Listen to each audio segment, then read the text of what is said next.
We are in Altynymel National Park. Today, together with their foreign colleagues, Kazakh zoologists are launching a very interesting project. The task is to catch several snow leopards and fit them with remote sensing collars.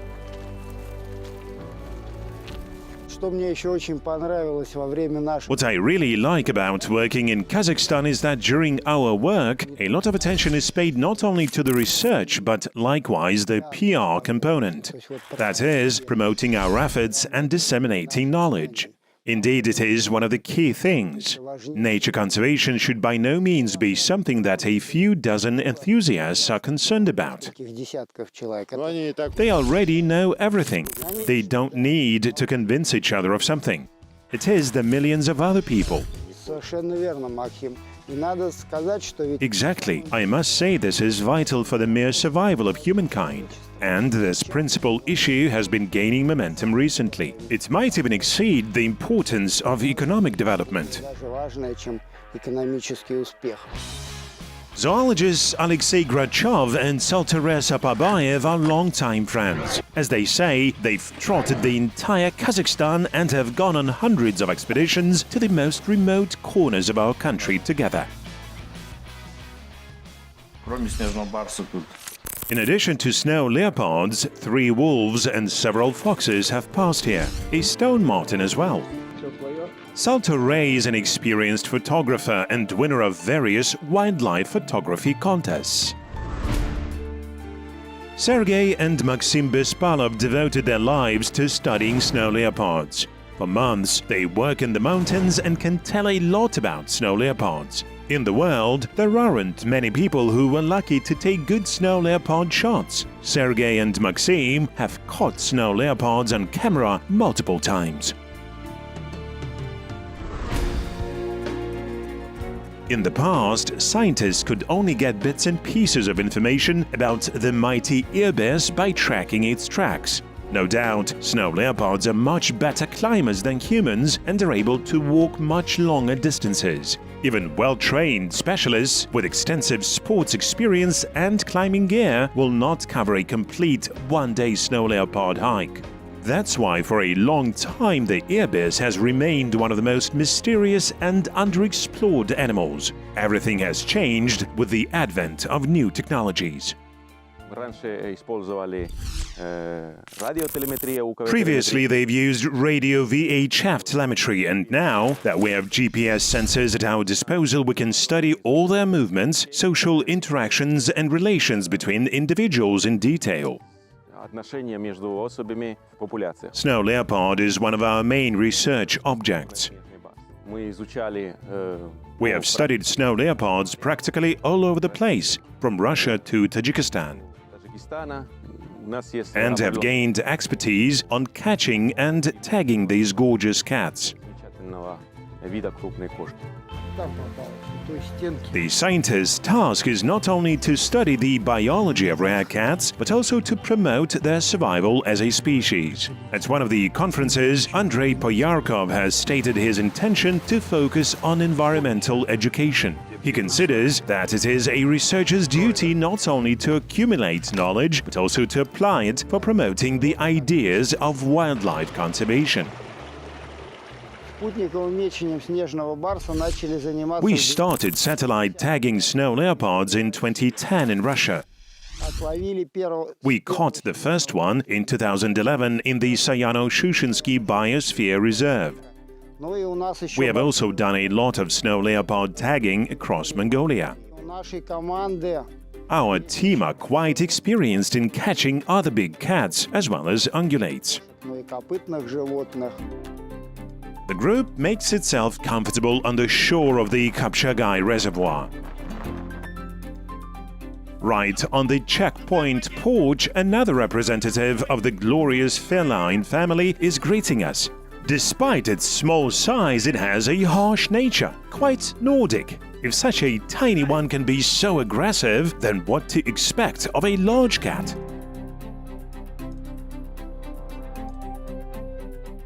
Oddly enough, in Kazakhstan over the past 100 years, not a single snow leopard attack on humans was registered.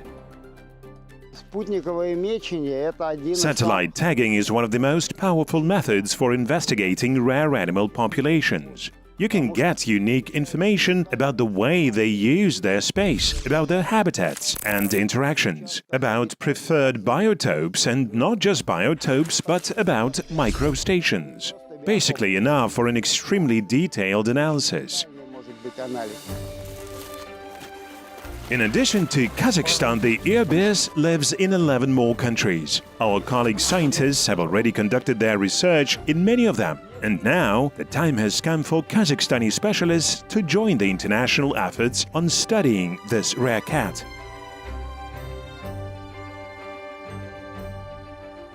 Modern zoological research is impossible without international collaboration. Firstly, publications are useless if scientists from other countries don't read them. Thus, any scientific work brought to the final consumer, so to say, meaning our fellow researchers around the world, is of value. Close international cooperation is key for that. Seizing this opportunity, we would like to thank the Kazakhstani team of snow leopard researchers for the invitation and the possibility to share experiences.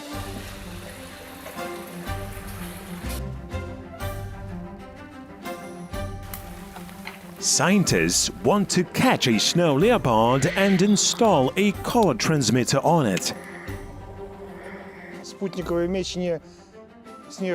Satellite tagging of snow leopards is only the first step. The most important thing is that by tagging them, we get a lot of new research material. We can assess the scale and profile of individual animal hunting plots, for instance, because we easily get these data from satellites. The mission is heading towards the mountains, specifically the southwestern spurs of the Jatisu Alatau, the Sholak, Matai, Degeres and Altinemel mountains.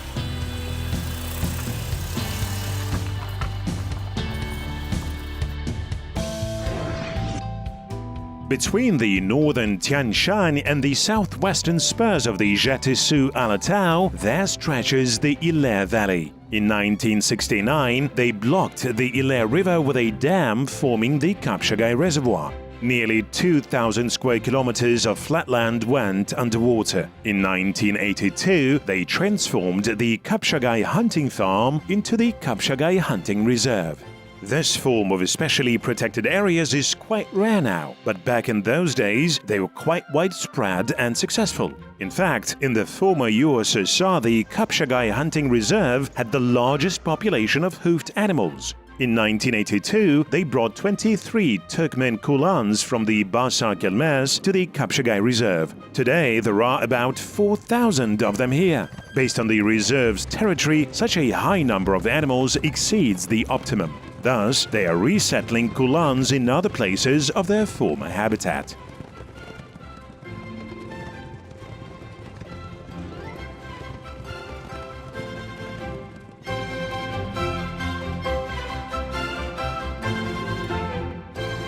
Whereas goited gazelles and kulans usually live in foothill plains, Tekke mountain goats rule high up in the mountains. They constitute the prey population of snow leopards. And wolves are food competitors of snow leopards, although they can't move so dexterously over rocks.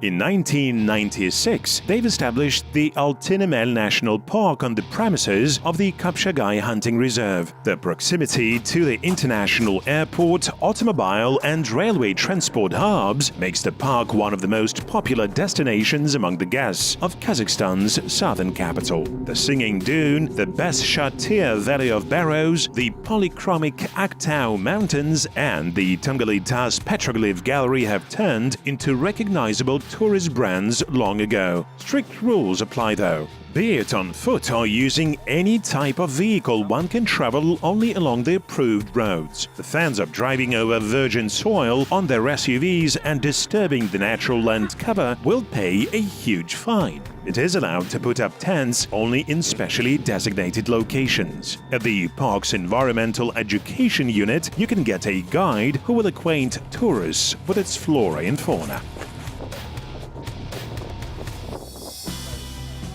Each year, the park staff conduct wildlife counting missions to collect the data of interest not only to researchers, but also as an indicator of the park's successful conservation efforts.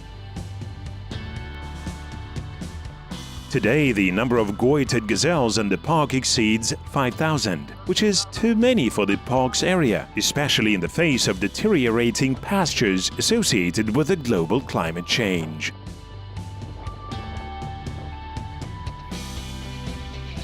This year, the US and several other countries have proposed to declare the highest-level climate emergency. Whereas in coastal zones, people suffer from floods and hurricanes, water shortage is the main issue for these living in arid zones. There are no glaciers in the Shalak, Matai, Degeres and Altinemel mountains, and thus the local animal and plant worlds depend entirely on springs, the number of which has been declining in recent years.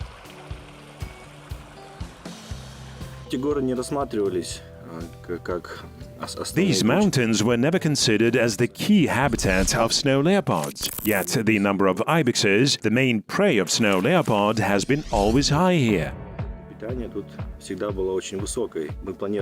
We conducted a research here, and the first photo traps that we have installed a year and a half ago have caught a snow leopard on camera.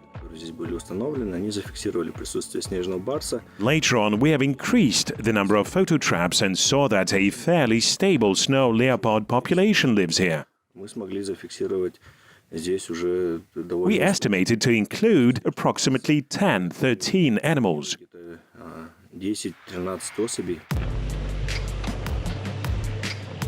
The road is going up into the mountains for about 5 kilometers and then disappears. Tracking is our only option.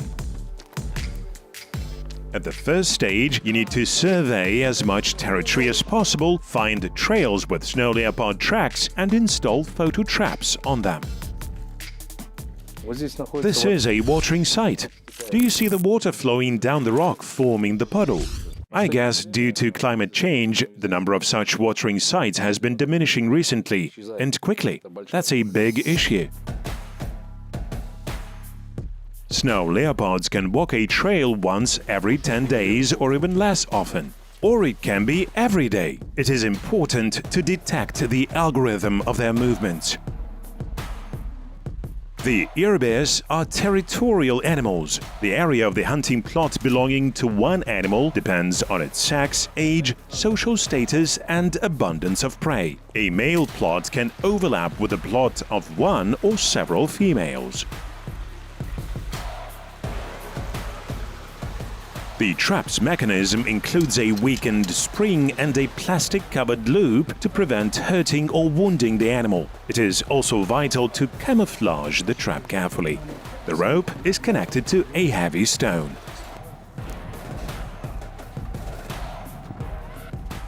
To do everything right, we have to bring a lot of gear high up into the mountains, including a power generator to drill the hole in the stone, which will prevent the animal from running away. It has to be neither too heavy nor too light, so that the animal is capable of moving but not escaping too far.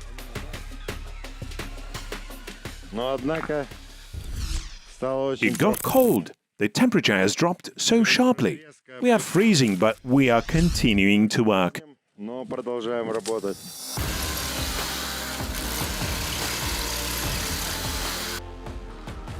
the dry mountains of Altinemel, precipitation is rare. The fallen snow usually melts the next day. If the trap gets covered with a thick layer of wet snow, it will freeze and will not work. There will be snow. A lot. Yeah, it went straight over the trap. Can you imagine? The snow leopard has stepped right over the trap. Either way, it's not working. I guess to succeed, we need to sacrifice a black sheep. Yet, if you do everything properly, sooner or later you will get lucky. After 2 weeks of hard work, we caught the first snow leopard. Not to scare the animal even more, the group is waiting at a distance while Jose sneaks up and immobilizes the beast with a sedative dart.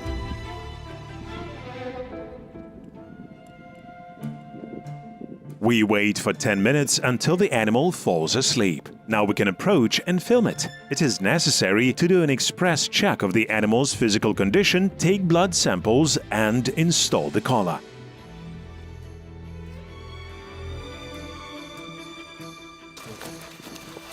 The animal's weight is 46 kilograms, 900 grams. It's a large male. 09464.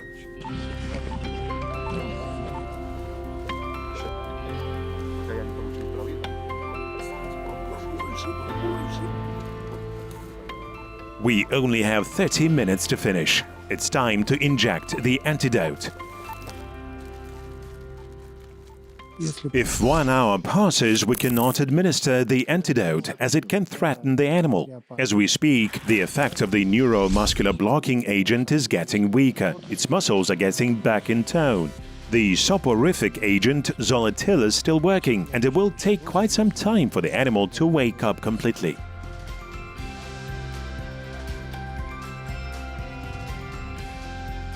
It's done. The only thing left now is wait for the beast to recover and run away.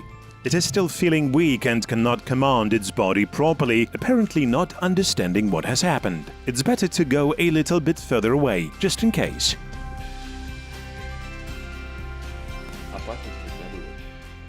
In the evening, at the checkpoint, the zoologists track their new mentee on the computer. У этих ошейников, поскольку мы берем локации всего лишь каждые 2 часа. The collar transmits data via satellite every 2 hours. Это экономично, то что это мы экономим. This way, the collar battery will operate longer. Если в конкретном ситуации. The VHF transmitter allows us knowing the animal's position at a given moment in time. Приемник сигнала УКВ. The historical migration route of snow leopards goes right through these mountains.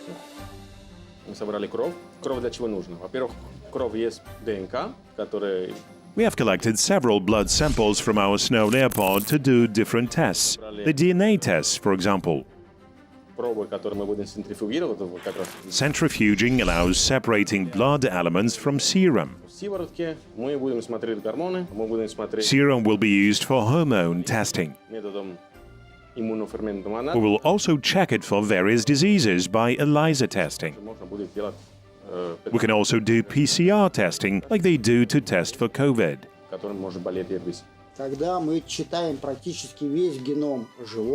Reading an animal's genome, we can identify practically all the genes and genetic features. Genetic science has been developing quite rapidly recently.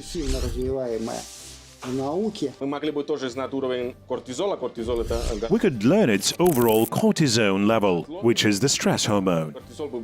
Yet this time, since the animal was just caught and the cortisone gets into blood very quickly, it makes no sense to measure it, as it will be the result of stress from being caught. This work wouldn't be possible without the support of the UNDP. They provided us with these satellite collars, which are quite expensive. Moreover, quite an essential part of using these collars is data communication, which is done via the Iridium remote sensing system.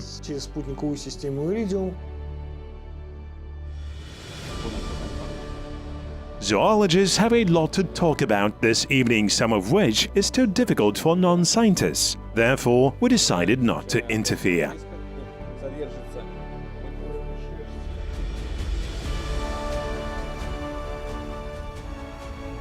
It's time for the crew to rest as we are leaving the national park early in the morning. We cannot wait to go to other no less fascinating corners of Central Asia, where the same passionate people are working to preserve our nature.